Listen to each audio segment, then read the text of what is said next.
अस्सलाम वालेकुम क्लास, कैसे हैं आप सब?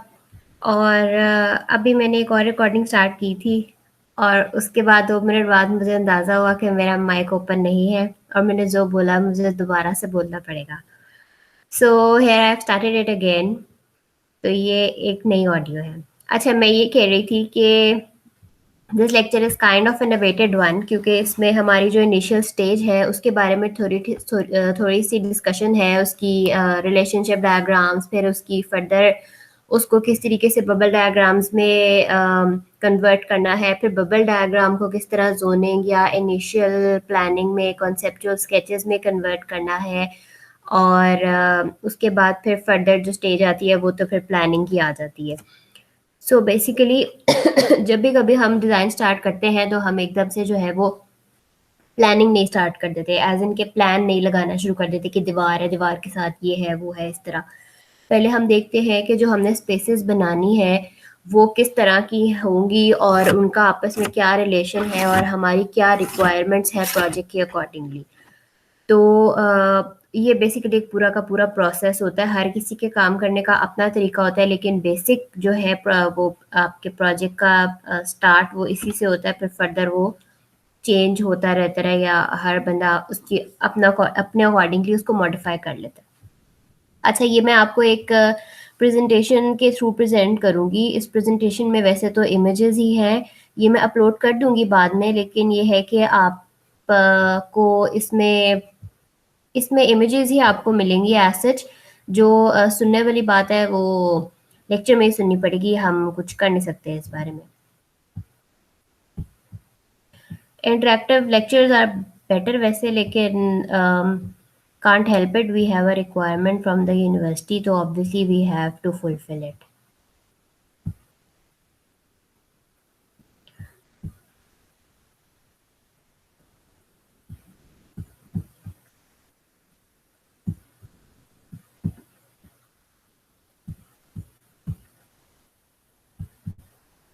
अच्छा जी।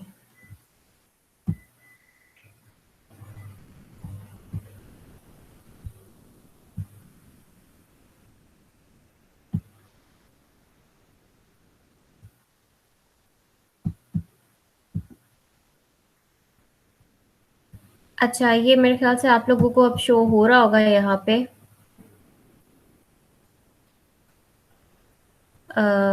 यस,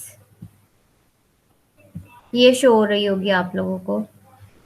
अच्छा, इसमें ये है कि बेसिकली इस प्रेजेंटेशन में क्या-क्या चीज़ें जो हम कवर करेंगे वो है वही साइट सिलेक्शन और साइट सिलेक्शन क्राइटेरिया। बहुत सी चीज़ों के बारे में हमने बात की हुई है, लेकिन हम ज़रा दोबारा इन सारी चीज़ों को रिव्यू कर लेते हैं। उसके बाद है रिलेशनशिप चार्ट्स या बबल डायग्राम, उसके उसके फर्दर कॉन्सेप्चुअल स्केचेस और फिर initial line plan. You guys are too good at making initial plans. ठीक है, फॉरन सब जो है ना वो सिंगल लाइन प्लान पे पहुंच गए, पीछे वाली चीजें kind of you guys try to skip them. तो हम इन दो चीज़ों पे इनिशियल प्लान और सिंगल लाइन प्लान पे ज़्यादा बात नहीं करेंगे, क्योंकि आपको सब पता है कि इसको हमने कैसे कन्वर्ट करना है। अच्छा, अच्छा, सबसे पहले आता है रिलेशनशिप डायग्राम। अब जो रिलेशनशिप डायग्राम है ना, तो कल ये है कि जो कल हमारी डिस्कशन हुई थी उसमें आप लोगों ने रिलेशनशिप डायग्राम्स नहीं बनाई हुई थी।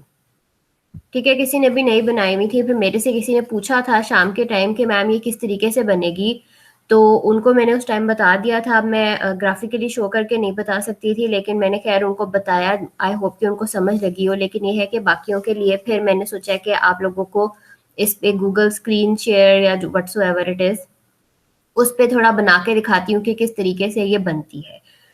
ठीक है, इसमें बेसिकली आपने क्या करना होता है, आपकी जो भी प्रोजेक्ट है उसमें जितनी भी स्पेसेस हैं, लेट्स से वो कोई घर नहीं है, वो कोई रेस्टोरेंट है। ठीक है, तो आपने उस रेस्टोरेंट में जितनी स्पेसेस होती हैं, रेस्टोरेंट की एंट्रेंस होती है, उसका फॉयर होता है, उसकी उसमें किचन तो ऑब्वियसली वो होते हैं, उसके अलावा उनके सर्विस एरियाज होते हैं, उनकी सिटिंग स्पेसेस होती हैं, रेस्ट रूम्स होते हैं जो पब्लिक रेस्ट रूम्स होते हैं, फिर जो स्टाफ के यूज़ करने के रेस्ट रूम्स वगैरह होते हैं, स्टाफ के चेंजिंग एरियाज होते हैं और उनकी स्टोरेज होती है। इस तरह की जो सारी की सारी एक प्रोजेक्ट की रिक्वायरमेंट्स होती है ना, वो आपने लिखनी होती हैं एक यहाँ पे। ठीक है, वो मैं अभी आपको बताती हूँ। और उसके बाद फिर जो है ना, आपने फर्दर एक एक को पकड़ के, एक एक कमरे को पकड़ के दूसरे कमरे के साथ या दूसरी स्पेस के साथ उसका रिलेशनशिप फाइंड आउट करना होता है कि आया कि ये जगह जो है ये इस जगह से दूसरी जगह से दूर होगी, उसके पास होगी, क्योंकि ये चीज़ हमें हेल्प करती है फिर फर्दर अपनी डिज़ाइनिंग में। ठीक है। अच्छा, इसमें लेजेंड्स देख लें, इसमें इस तरीके से लेजेंड्स बने हुए हैं। एडजेंसी मैट्रिक्स जो जो ग्रीन है वो शो कर रहा है कि ये बहुत पास है। जैसे लेट्स से पार्किंग और पोर्च जो है, ऑब्वियसली जो पार्किंग होनी है वो पोर्च में ही होनी है, तो इसलिए इनको पास होना बहुत ज़रूरी है। उसके बाद फिर नेक्स्ट आता है लिविंग रूम और पार्किंग। अब लिविंग रूम और पार्किंग, चलो ठीक है, पार्किंग से या पोर्ट से हमने जाना तो लिविंग रूम में ही है, लेकिन दैट डज नॉट मीन कि पार्किंग के बिल्कुल साथ ही आप उठा के लिविंग रूम लगा दें। कोई एंट्रेंस होगी उससे पहले, कोई फोयर होगा घर का या जिस भी जगह का होगा, उसके बाद फिर जाके लिविंग रूम आएगा। आ जाएगा जल्दी, लेकिन थोड़ा सा दूर करके आएगा, इसलिए नियर बाय। उसके बाद फिर नॉन एडजेसेंट में आता है जैसे पार्किंग और बैक पोर्च। और इसमें, अच्छा मैं ना आपको यहाँ से समझाती हूँ।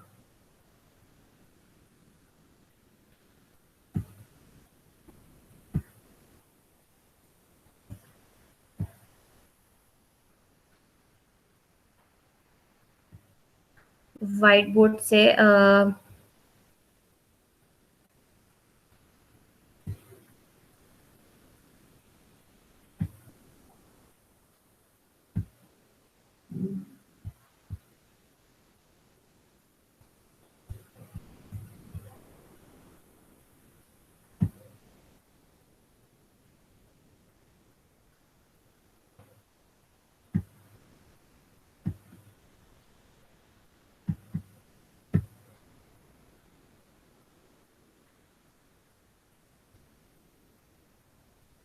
अच्छा, आई होप आपको नजर आ रहा हो। अब इसमें अगर हम देखें तो let's add that image.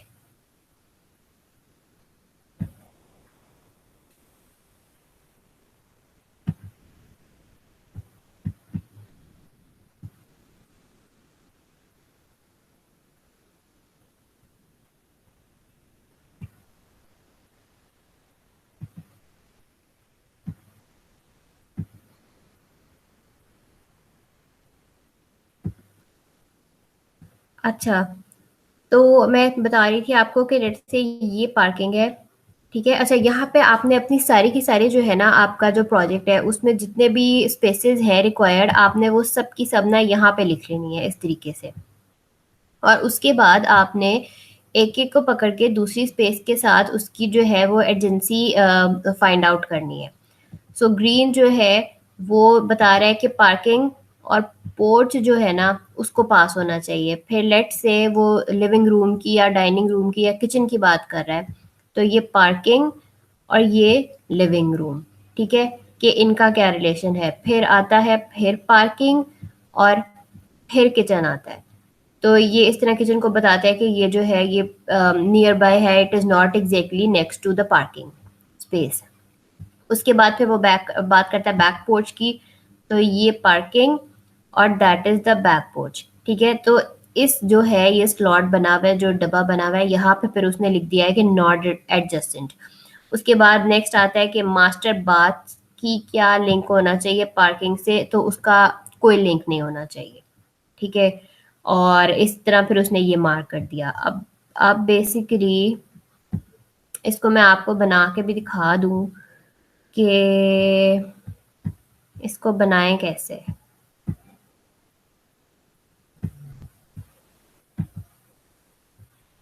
Not this one.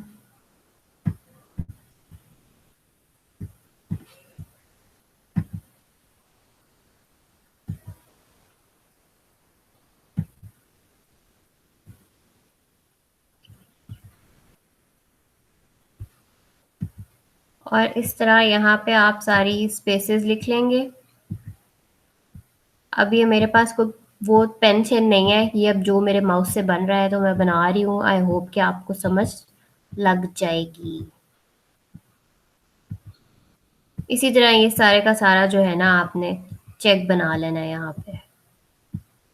आप रूलर इस्तेमाल कर सकते हैं किसी की बहुत अच्छी अगर लाइन क्वालिटी है और ब्ला ब्ला, तो दैट पर्सन कैन यूज़ हाथ से बना सकता है वो।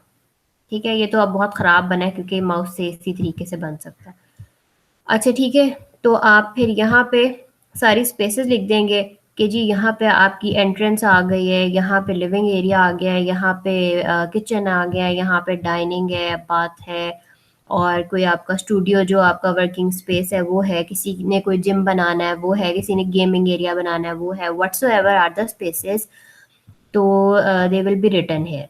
उसके बाद आप ऐसे कर सकते हैं एक चीज़, क्योंकि जो रिलेशनशिप डायग्राम होती है वो थोड़ी सी ट्रिकी हो जाती है और मतलब ये इतने गोलों गोलों में आपको समझ नहीं लगती कि क्या करना है। तो one thing that you can do is to hide the rest of the slots. ठीक है, इसमें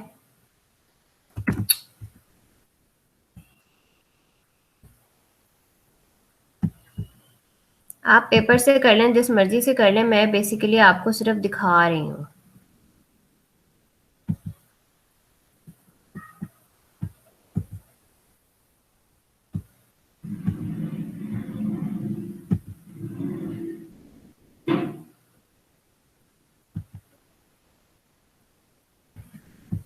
ठीक है, इस तरीके से आपको बहुत आसानी हो जाएगी ये देखने में कि ये पार्किंग पोर्च है और ये पार्किंग है और ये बैक पोर्च की बात हो रही है और ये पार्किंग है और ये आई थिंक सो नीचे चला गया है, ये मेरे ख्याल से मास्टर बेड की बात हो रही है व्हाट्सएप। तो आई होप इस तरीके से समझ लग जाए आपको। ये जो है ये लेजेंड्स आप इसको कुछ भी चेंज कर सकते हैं, ये डिफरेंट तरीके से आपको इंटरनेट पे मिल जाएंगे, या वो जो ग्राफिकल बुक है शायद उसमें भी मिल जाए आपको, जो मैंने अपलोड की है। और इसमें आपने कुछ अगर इसमें से कुछ कम करना हो कि नॉट एडजेसेंट या नॉट रिलेटेड कोई ऐसी स्पेसेस हो आपकी, तो आप उनको एक भी कर सकते हैं। और हाँ, इसके नाम चेंज कर सकते हैं जो भी आपने लिखना हो, लेकिन ये है कि ये बनाएं ज़रूर क्योंकि इसके बगैर समझ नहीं लगेगा। और हाँ, और जो लिखें वो वर्ड समझ लगने चाहिए। ज़रूरी नहीं है कि आप एडजेसेंट ही लिख दें, आप क्लोज भी लिख सकते हैं और आप फार अवे भी लिख सकते हैं। Whatsoever you can search the synonyms, लेकिन इनको बोंगे बोंगे से ना हो प्लीज़। अच्छा,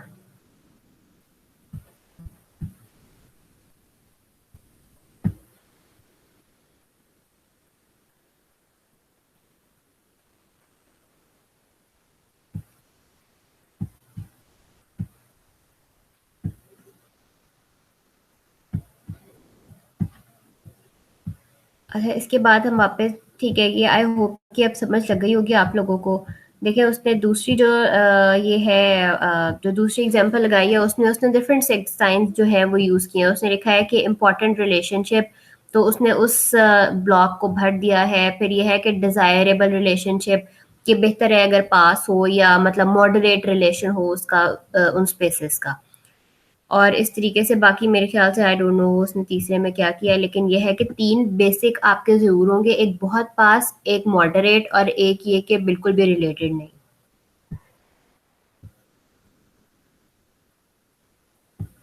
अच्छा, उसके बाद फिर ये फर्स्ट स्टेप है और ये सेकंड स्टेप है जो बबल डायग्राम्स होती हैं। अच्छा, जो बबल डायग्राम्स है वो बेसिकली आपके लिए बनाना बहुत आसान हो जाएगा जब आपके पास रिलेशनशिप डायग्राम बनी हुई होगी, तो कि आप वहां से रिलेशनशिप देखते रहेंगे उसके जगहों के, और आप जो है ना वो उन सर्कल्स को बनाते रहेंगे कि ये इसके पास है, ये इसके पास है। और बबल डायग्राम बनाते हुए मैंने कल भी आपको बताया है कि आपने जहन में प्लान की शेप नहीं रखनी है, आपने सिर्फ स्पेसिस की डेंसिटी रखनी है। अभी आपने प्लान की तरफ नहीं जाना, क्योंकि अगर आप अपने प्लान को ज़हन में ले आएँगे ना बबल डायग्राम बनाते हुए, तो आप रिस्ट्रिक्ट हो जाओगे। You will work only on one option then. Bubble diagram की बेसिकली हमारे पास फ्लेक्सिबिलिटी ही ये आती है कि हमारे पास जगहों के रिलेशनशिप निकल आते हैं, तो उससे हम एक जगह का, एक घर का या एक कैफ़े का मुख्तलिफ प्रपोजल्स बना सकते हैं, क्योंकि हमारे पास उनके रिलेशंस निकले हुए हैं। अब हम जहाँ मर्जी उठा के उसको ऊपर रखें, उसको नीचे रखें, उसको दाएं रखें, बाएं रखें, क्योंकि यहाँ पे वी आर नॉट रिस्ट्रिक्टेड के जी हमने एजेंसी जो है वो राइट पे ही शो करनी है, या हमारा मतलब कोई भी इस तरह की उसमें मसला नहीं होता। तो बेसिकली इसको, ये फ्लेक्सिबल एक चीज़ है, एक फ्लेक्सिबल स्टेज है, इसको फ्लेक्सिबल ही रहने दें। और उसके बाद फिर आते हैं इसमें legends. Legends please legends mention करें। जैसे उसने यहाँ पे लेजेंड्स मेंशन किए हुए हैं कि मेजर एजेंसी है, माइनर एजेंसी है, एरोज शो किए हुए उसने कि यहाँ पे एरोज है एंट्रेंस के। उसने बताया हुआ कि एक बैक से एंट्रेंस है, एक यहाँ से जा रही है लॉबी में एंट्रेंस। उसके बाद इसी तरीके से दूसरी जगह पे उसने कुछ ज़्यादा सिंबल्स इस्तेमाल किए हुए हैं, तो ये इसने सारे उसके सिंबल्स यूज़ किए हुए हैं। लेजेंड्स बेसिकली जब भी आप कभी लगाते हैं ना, कहीं भी लगाएं, आप अर्बन में लगाएं, आप जिंदगी में कहीं भी लेजेंड्स लगाएं, जिस भी चीज़ के आगे लेजेंड्स जो है आपकी राइट साइड पे आते हैं और बॉटम बॉटम राइट साइड पे आते हैं। ठीक है, जैसे इस पिक्चर में है, सॉरी, हाँ जैसे पिछली पिक्चर में है, और ये मतलब लेफ्ट साइड पे नहीं आते। तो इस तरीके से देखिए उसने एरोस लगाए हुए हैं, तो उसने साथ मेंशन किया हुआ है। ठीक है, प्लीज लेजेंड्स पे भी काम करें। अच्छा, ये फिर एक सिर्फ रिप्रेजेंटेशन है कि किस तरीके से उसने सर्कल्स बनाए हुए हैं या उसको प्रेजेंटेबल बनाया हुआ है एरोज वगैरह लगा के। हाँ, ये वाले एरोज थोड़े से कंफ्यूजिंग है, ये आप मत ही लगाएं तो बेहतर है। क्योंकि मेरे ख्याल से उसकी स्पेस कुछ ऐसी थी कि उसने इतना ज़्यादा उसको एरोज की मतलब बाकी सिंबल्स की ज़रूरत नहीं थी, तो उसने ये एरोज इंक्लूड कर दिए। और अगर कोई कलर्स में नहीं जाना चाहता तो नो प्रॉब्लम एट ऑल, आप ब्लैक एंड वाइट रह सकते हैं, उसको शेड शेड कर सकते हैं, एक कलर में शेड कर सकते हैं। मतलब मल्टीपल आपके पास वो ऑप्शंस है चीज़ों को प्रेजेंटेबल बनाने की। ये देखिए एक बहुत सिंपल सा है, लेकिन उसने लेटरिंग भी की हुई है, बीच में उसने थोड़ा सा कलर करके उसको उसने उसके सिंबल शो कर दिए और बात खत्म। हाँ, इसमें लेजेंड्स नहीं है, पिछली वाली में भी लेजेंड नहीं थे। अच्छा, उसके बाद ये कुछ सिंबल्स हैं कि जो कि कॉमन साइट एनालिसिस सिंबल्स इन आर्किटेक्चर। ये आपकी साइट एनालिसिस के भी हैं, वो तो खैर हम बाद में करेंगे, लेकिन ये है कि अभी भी जब भी आप ऑब्वियसली प्लान पे काम कर रहे हैं तो आपने काफ़ी जगहों पे सिंबल्स इस्तेमाल करने हैं। जब हम साइट प्लान बनाएंगे या कॉन्सेप्चुअल स्केचेस बनाएंगे, मैं आगे आपको दिखाती हूँ, तो उसमें ये सारे के सारे सिंबल्स इस्तेमाल होंगे।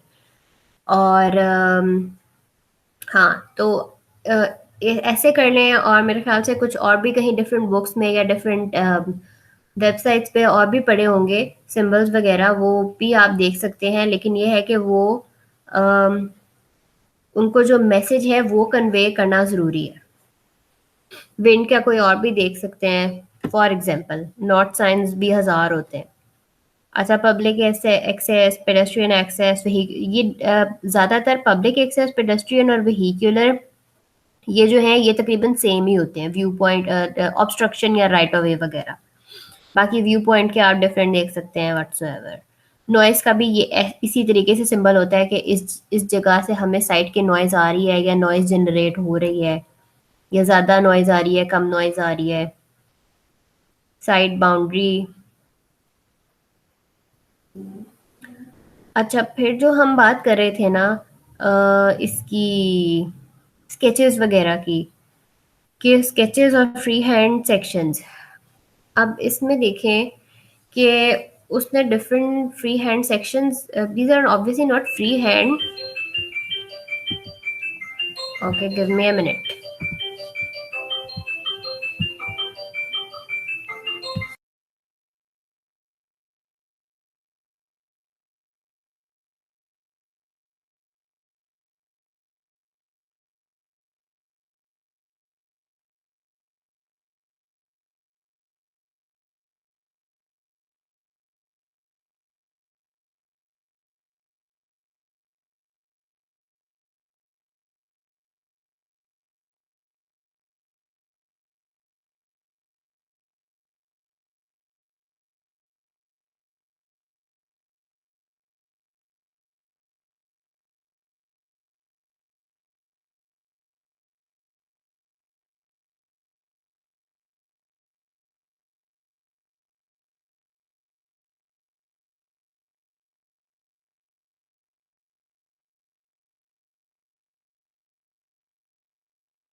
अच्छा, सो सॉरी क्लास। मुझे कोई कॉल आ गई थी यूनिवर्सिटी से इम्पोर्टेंट, इसकी वजह से ब्रेक लेनी पड़ी। ओके। सो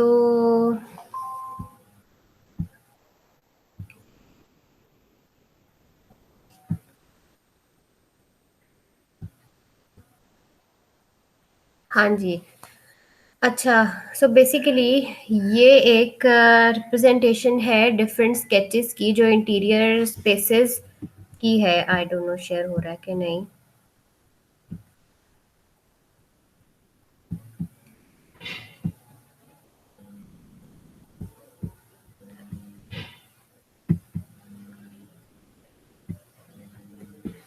ठीक है, कि किस तरीके से उसने स्पेसेस को काटा है। ऐसे बेसिकली ये पता लगता है कि आपकी स्पेसेस में अगर कोई लेवल अप है या डाउन है या उनके स्केल्स क्या है, तो वो बहुत इजीली समझ लग जाते हैं। जैसे कल बहुत से लोगों ने कुछ स्टेयर्स बनाई हुई थी या कुछ स्टेयर्स ऊपर जा रही थी किसी स्पेस में या नीचे जा रही थी, तो उसका आसान हल समझाने का ये होता है कि आप उसमें इजीली ये इस तरह का सिंपल सा बहुत छोटा सा सेक्शन काट लो, ताकि आप जिसको बता रहे हो उसको भी पता लग जाए कि लेवल्स कितने ऊपर जा रहे हैं या कितने नीचे जा रहे हैं। और अगर किसी की कोई शेप डिफरेंट है, जैसे किसी का एक डोम उन्होंने बनाया हुआ था और स्टेयर केस था, तो अब पता नहीं वो डोम बहुत ग्रैंड था या मतलब स्टेयर केस बहुत ग्रैंड था, या ऐसा तो नहीं था कि बहुत कंजस्टेड था। तो अगर सेक्शन हमारे पास हो तो हमें इजीली समझ लग जाती है कि स्पेस का क्या स्केल है और किस तरीके से है space. I hope it is clear.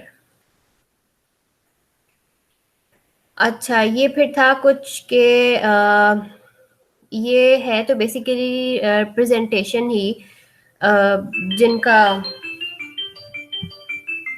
Sorry.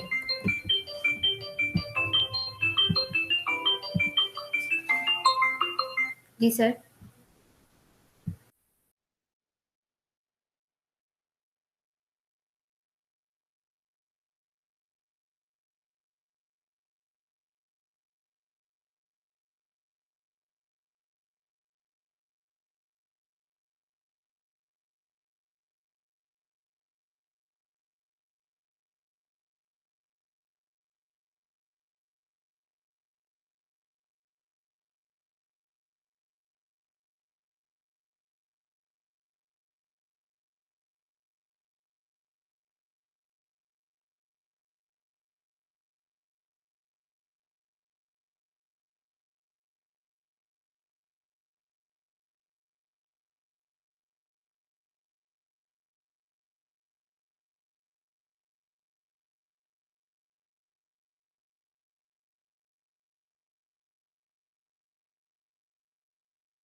So sorry class.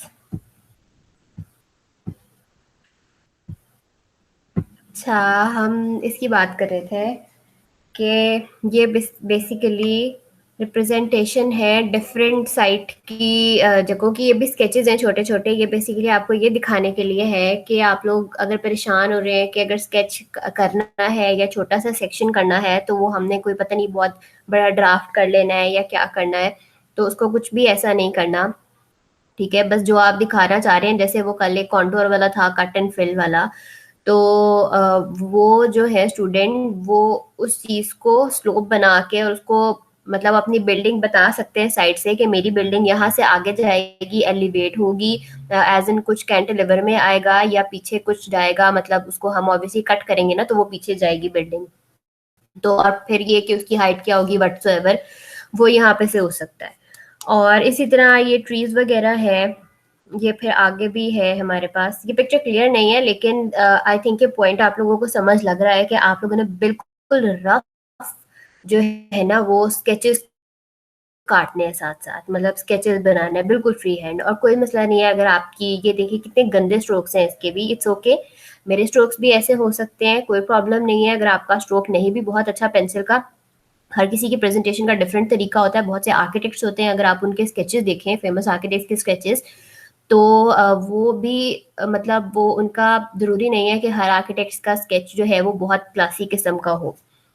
सिर्फ आपको अपना आइडिया कन्वे करना आना चाहिए, दूसरे बंदे को समझ लग जाए, that is enough, that is the point of your sketching. अच्छा, इसमें फिर वो डिफरेंट दिखा रहा है कि किस तरीके से कहीं से विंड आ रही है, कहाँ से जा रही है, या किस तरीके से स्लोप्स हैं, या कोई वो वेंटिलेशन के लिए लाइट्स हैं, स्काई लाइट्स हैं, मैसिंग में डिफरेंस आ रहा है, सूरज कहाँ से आ रहा है, डे लाइट आ रही है, शेडो किस जगह पे पड़ रहा है, कोई ऐसी स्पेसेस हैं जहाँ पे शेडो पड़ रहे हैं, कोई अगर वाटर बॉडीज हैं तो वहां से हवा आ रही है, वहां से अच्छा प्लीजिंग इफेक्ट आ रहा है। तो बेसिकली छोटी छोटी बातें हैं जो हर किसी के प्रोजेक्ट डिज़ाइन में होती है। द थिंग इज़ कि आपने उन छोटी छोटी बातों को अपने प्रोजेक्ट की हाईलाइट करना है। ठीक है, डिज़ाइन तो आराम से बन जाता है, लेकिन ये है कि आप उन्हीं छोटी छोटी बातों को उठाओ और उनको प्रेजेंट करो, और उनको जब आपने प्रेजेंट किया होगा, जब आपने छोटी छोटी चीज़ें बनाई हुई होंगी, तो आपके टीचर को भी जो भी एक्सटर्नल होगा या जो भी होगा, तो उसको पता लगेगा कि आपने काम किया है और आपने डिटेलिंग पे इतनी ज़्यादा तवज्जो दिया और आपने हर चीज़ सोच के की है, बगैर सोचे नहीं की। इसी तरह से अगर हम ये देखें तो देखेंगे कितना सिंपल स्केच है। एक सेक्शन काटा हुआ है उसने एक स्पेस का, may be it's the working space, और फिर बाहर उसने एक ट्री शो की हुई है और एक विंडो शो की हुई है, ऊपर से एक जो मेजनिन टाइप फ्लोरिंग है, उसने वहां पे वो दो बंदे दिखाए हुए हैं कि वो दो बंदे बैठे हुए हैं, और वहां पे वेंटिलेशन भी आ रहा है ऊपर स्काई उससे जो है हाँ, स्काईलाइट से भी आ रहा है, और जो दूसरी तरफ वो है सनलाइट के लिए बना हुआ, वहां से भी वो आ रही है, लाइट और वेंटिलेशन वहां से आ रहा है। ठीक है। अच्छा, और फर्दर ये भी इसी तरह से है कि ये स्पेसेस के उसने स्केच किया हुआ है, थोड़ी थोड़ी स्पेसेस को लेके आप स्केच करें, आप बड़े बड़े स्पेसेस के स्केच मत करें अगर आपको स्केचिंग में मसला है। हाँ, जो कर सकता है, जिस भी स्केल पे कर सकता है तो वो स्केल पे करे। इसी तरीके से उसने फॉर्म की डेवलपमेंट की हुई है कि कैसे है, कुछ दो ओवरलैपिंग उसने कर दिए हैं, या उसने किसी बड़ी फॉर्म को, किसी मेजर चंक को उसने ब्रेक कर दिया है, या जिस भी तरीके से है उसने अपनी फॉर्म की डेवलपमेंट यहाँ पे शो की हुई है। इसी तरह साथ जो है फिर ये स्केच, इसमें मैं I wanted to show you guys the stroke, जो हम पीछे बात कर रहे थे कि इसके स्ट्रोक कोई बहुत स्ट्रांग नहीं है, लेकिन फिर भी उसने ट्राई किया और उसने जो है वो अपना आइडिया कन्वे किया है। आप लोगों ने पर्सपेक्टिव तो पढ़े हुए हैं, तो मेरा नहीं ख्याल कि पर्सपेक्टिव पढ़ने के बाद आप लोगों को छोटे छोटे स्केचेस करने में कोई मतलब प्रॉब्लम होगी। इसी तरह से ये भी है।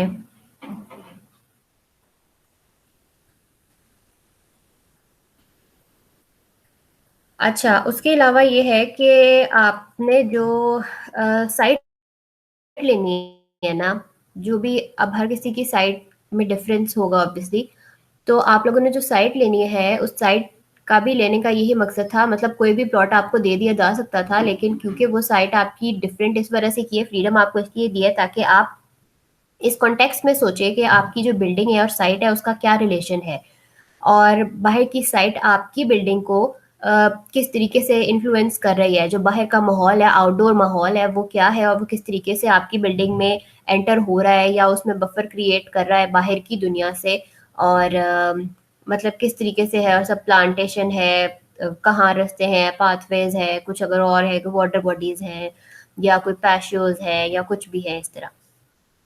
So this is a very basic plan उसका साइट का। इसमें उसने रेंडरिंग की हुई है कि इसमें बीच में घर बनाया हुआ है, जो अंदर है उसने उसको नहीं किया हुआ, उसने बाहर से जो है वो बताया हुआ है कि यहाँ यहाँ पाथवे है और यहाँ पे कोई उसने वाटर बॉडी दिखाई हुई है नीचे की साइड पे जो ब्लू कलर से शो हुई हुई है।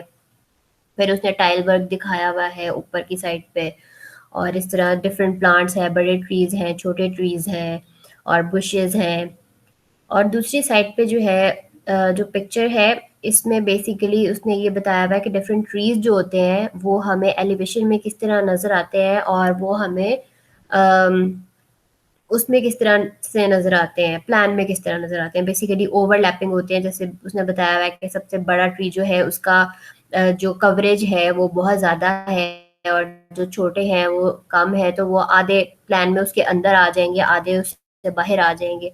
आई डोंट नो अब आप लोगों ने लैंडस्केप पढ़े हैं या पढ़ा है या इसमें क्या है। तो ये इस तरह से है, आपने लोगों ने इसी लेवल से इसी प्रोजेक्ट में ये चीज़ें इंक्लूड करनी है। This project is not only about the plan, ये ड्राफ्टिंग वगैरह का नहीं है, ये हमने ये भी सारी चीज़ें बनानी है साथ साथ। हाँ, फिर ये देखें, ये सारा ये मैनुअल बनाया हुआ है उसने सब कुछ। ठीक है, ये चलो ठीक है, बहुत प्रैक्टिस के बाद उसने बनाया होगा, but at least you guys have to start. आप लोगों ने बनाने हैं। किसी का सिंपल डिपेंड करता है, जो जिस भी तरीके से अपना लैंडस्केपिंग अपने घर की बाहर की रखना चाहता है, उसकी स्टूडियो अपार्टमेंट की, वो उस तरीके से रखेगा।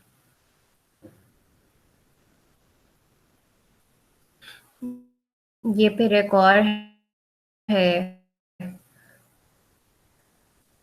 कि क्या है, बाहर मेन टेरेस है और किस तरह बाहर सिटिंग स्पेसेस है, पाथवेज है, ट्रीज है, कारपोच है, जो जहाँ पे ज़्यादा हमें बड़ी ट्री की ज़रूरत नहीं है वहाँ पे उसने छोटी छोटी बुशेस लगाए हुए हैं या छोटे पॉट प्लांट्स रखे हुए हैं। फिर डिफरेंट बेंच वगैरह लगाए हुए हैं ऊपर राइट टॉप की तरफ, और वहाँ पे उसने लिखा हुआ है फायर प्लेस है, I think this is fireplace. ठीक है, तो इस तरीके से these are some other examples. Lawns, जो कह रहे हैं कि लॉन्स है या गार्डन्स बनाने हैं आपने, तो आपने ये चीज़ें सारी इनकॉर्पोरेट करनी है बीच में। ज़्यादा मुश्किल काम नहीं है। मैं बहुत ज़्यादा इस पे आपकी मार्किंग नहीं रखूंगी, लेकिन ये है कि ये इंक्लूड करने हैं, मार्किंग ना रखने, I mean obviously it will be marked, लेकिन ये है कि परेशान होके नहीं करना, आराम से करें, जो समझ नहीं लगती वो पूछ लें।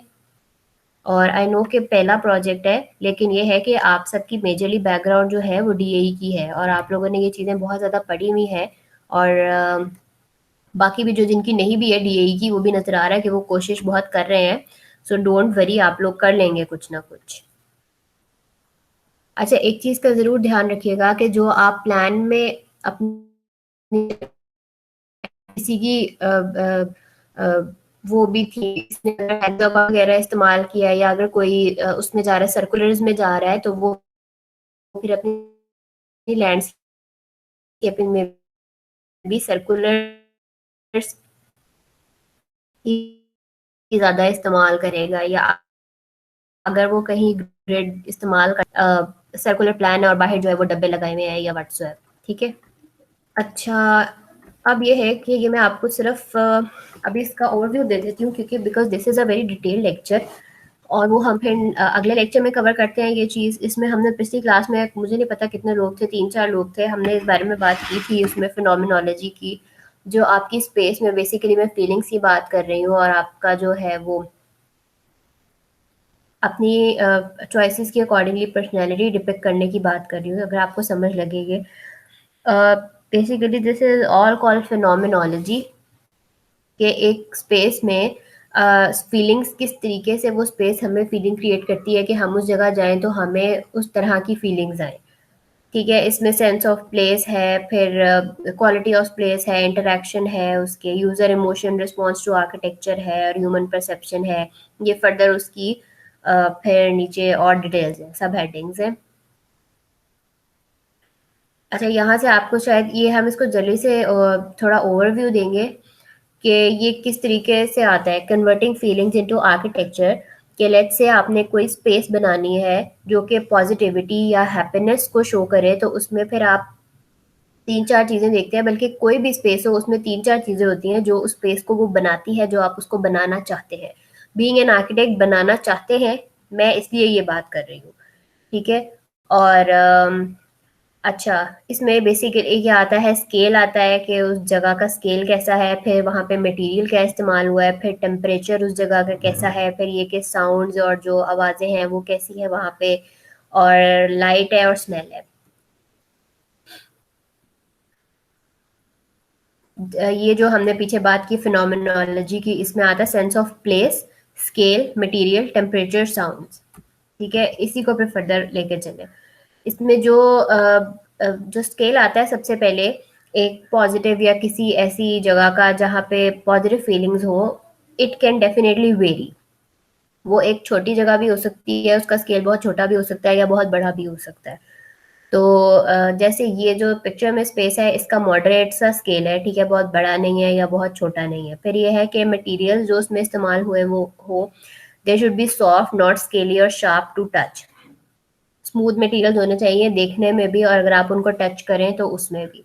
जैसे यहाँ पे हमें ग्रास है, ग्रीन है, या अगर वुड के टेक्सचर्स हैं तो, और उसमें जो कलर्स इस्तेमाल हुए हुए हैं वो बहुत सटल कलर्स इस्तेमाल हुए हुए हैं, और इस तरह। फिर टेम्परेचर वहाँ का जो हो, इट शुड बी मॉडरेट, ना वो बहुत ज़्यादा ठंडा होना चाहिए ना वो बहुत ज़्यादा गर्म होना चाहिए। Sounds, pleasing sounds, chipping birds. तो यहाँ पे इस पिक्चर में ऑब्वियसली ट्री अगर एडेड है तो उस पे मतलब बर्ड्स भी आते हैं, या जहाँ पे भी नेचर इन्वॉल्व होती है उस जगह में बर्ड्स भी होते हैं, तो they create a very pleasing sound effect. फिर लाइट है कि it should be well lit, bright light या सनलाइट या नेचुरल लाइट जैसे भी आ रही है उसका एम्पल उसकी पेनिट्रेशन होनी चाहिए।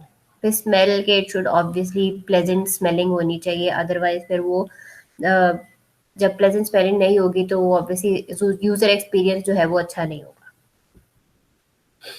इस तरीके से ये दो पिक्चर्स हैं। इन दो पिक्चर्स में भी हमारे पास जो गार्डन वाली है, ये तो वेरी वेरी एविडेंटली शोइंग कि ये बहुत मतलब एक अच्छी प्लेजेंट जगह की हमें फीलिंग दे रही है। इसमें कलर्स ऐसे हैं और इसमें लाइट आ रही है, और obviously it is a garden, तो यहाँ पे आवाज़ और ये और वो हवा, यहाँ पे क्रॉस वेंटिलेशन अच्छी है, और यहाँ पे इसी तरीके से मटेरियल्स और कलर का यूज़ है। ठीक है, आप इन बेसिस पे आप किसी भी जगह को या किसी भी पिक्चर देख के आप अंदाज़ा लगा सकते हो कि ये जगह या कोई भी जो आप पिक्चर देखो वो जगह कितनी ज़्यादा खूबसूरत होगी, और इस तरीके से अपनी फीलिंग्स बनाओ कि आप उस जगह को इन बेसिस पे एनालाइज करो। अब जो साथ वाली पिक्चर है, ये जो जहाँ पे ये बहुत बड़ी बड़ी कह सकते हैं काइंड ऑफ बड़ा सा ये अहाता है, और ऊपर उसके कॉरिडोर्स हैं, साइड पे काइंड ऑफ कॉरिडोर्स, आर्चवेज वगैरह हैं। ये स्केल में तो बहुत बड़ा है। ठीक है, और काफ़ी अगर ये ह्यूमन स्केल से देखें तो ये काफ़ी बड़ा है। Obviously it is double heighted की भी काइंड ऑफ ट्रिपल हाइटेड ही है। लेकिन ये है कि इसमें डार्कनेस नहीं है, इसमें जब लाइट का एलिमेंट ऐड हो रहा है, और उसके अलावा जो उसने कलर्स इस्तेमाल किए हुए हैं वो सटल कलर्स हैं, जिसकी वजह से ये स्पेस जो है वो स्केरी स्पेस नहीं लग रही। इसको मैं आगे जाके दोबारा एक्सप्लेन करती हूँ वापस इस पिक्चर पे आके। अच्छा, इसी तरह नेगेटिव या नेगेटिविटी या एंगर या इस तरह की नेगेटिव फीलिंग्स के बहुत ज़्यादा हाइटेड स्पेस हो, और कि आपको वहाँ पे छोटा होने की और बहुत स्केयर्ड होने की फीलिंग आए। फिर उसका ये है कि स्केल या रफ मटेरियल, इसमें आप देख सकते हैं जो इसके इंटीरियर है ऊपर डोम बना हुआ, उसमें वो जो उसका इंटीरियर की ये छोटी छोटी छोटी आर्चेस बनी हुई है, they are kind of pointed and are dropping. तो ये थोड़ा एक जो है ना आपको स्केरी सा, और ऊपर से उसका स्केल इस तरह है कि वो आपको इस तरह की फीलिंग देती है। फिर जो नेगेटिव या इस तरह की स्पेस है, it should be extreme hot और extreme cold, it should have pinching sound या नॉइज होनी चाहिए बहुत, very bright light, or maybe that is irritating to the eyes, और स्मेल पेंजेंट स्मेल हो। ठीक है, अच्छा फिर आते हैं सैड या ग्लूमी सी एरियाज। उसमें ये जो आपकी राइट साइड लेफ्ट साइड पे इमेज है, इसमें आपको नजर आ रहा होगा कि ये उसने लिखा हुआ है लो हाइटेड, ठीक है, जहाँ पे वो बंदा बैठा है that space is a very low heighted space. और वहां पे कलर्स देखें कि बिल्कुल डल एरिया है वो, और obviously this space seem so cold, may be because of the colours और बिकॉज ऑफ द टेम्परेचर, या जैसे भी है वहां पे लाइट या सनलाइट वगैरह नहीं आ रही, या वहां पे मटेरियल ऐसा इस्तेमाल हुआ हुआ है। और जो दूसरी है वो भी इसी तरीके से है। Okay, so this is also kind of negative feeling इसमें आती है, स्केर्ड में भी, कि टू लार्ज या टू स्मॉल, या स्केली एजेस हो चीज़ों के, या इस तरह हो डार्क और extreme bright cold, echoes in silence,